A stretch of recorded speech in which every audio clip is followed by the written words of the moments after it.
سادة يا مادة يدلنا ويدلكم للخير والشهادة. سيدنا أنعم وتكرم على مستشاره بمكافأة استثنائية، هكا هو كتبها في الرائد الرسمي، إنه سيدنا أنعم وتكرم على مستشاره بمنحة ورتبة وزير وامتيازات وزير، معناها شيخ، فهمت؟ وهذا إن دل على شيء دل على أنه سيدنا قام في مزاج يسمح له أنه ينثر القمح على رؤوس أنصاره والأوفياء متاعه.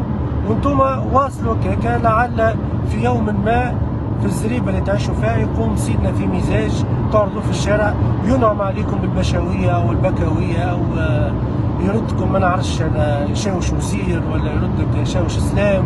وكان قبل وقت سيدنا الباي كان عيطولو سيدنا زاد، كان عنده واحد يسميه شاوش إسلام.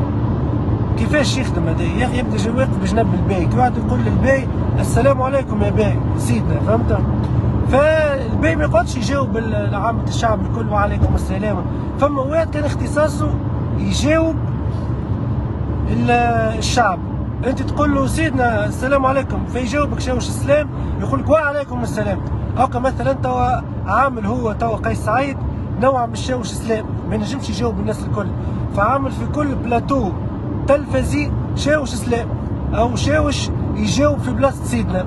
طب مثلا كي تقول كلمه على قيس سعيد ما يجاوبكش، لكن نجم يخرج اسمه هذاك اللي مع برهان يخرج يجاوبك هو، ففي بلاصه سيدنا يجاوبك هو، يتسمى شاوش اسلام. ولا تقول كلمه مثلا يخرج لك هكا صنفور غضبان، هو صنفور اخر سميت لك مبارك ما نقولهاش الكلمه، فهمت؟ كان اللي عنده كسوه بلاستيك زرقاء هذاك صنفور حاسينه خرج صنفور هاك يخدم في التاسعه جاي يجاوبك، هذاك اسمه زاد شاوش اسلام، خاطر سيدنا ما نجمش يجاوب كل واحد من عامة الشعب ولا كل واحد من المعارضه، فهاك مكلف ناس تجاوب في بلاصتو كيما كان عامل الباي. قلت لكم الباي كان عامل قبل واحد شاوش اسلام، تقول له اسلام يا سيدنا فيجاوبك في بلاصتو. قيس سعيد عامل لنا نوع نتاع شواش في البلاتوات يجاوبوا في بلاصتو. المهم ما نطولش عليكم، شوف احمدوا ربي على اللي عندكم وجزاهم الشكاء والبكاء، وتقولوا المعيشه غلات والدينار تكب سعده والبلاد انهارت وما عناش ما ناكلوا، وكيما تو كان ساده قال لك كيفاش قدمونا في شهر جويليا وقيس سعيد قال نرجحوا لكم وهو وجهي كان نرجحوا لكم. يا معلم يا معلم، وقال لك 4 سنين ما فماش زياده في الشهري، لا فما نتاي لا سكر لا فما حريه تعبير لا فما كرامه ما فما حتى شيء.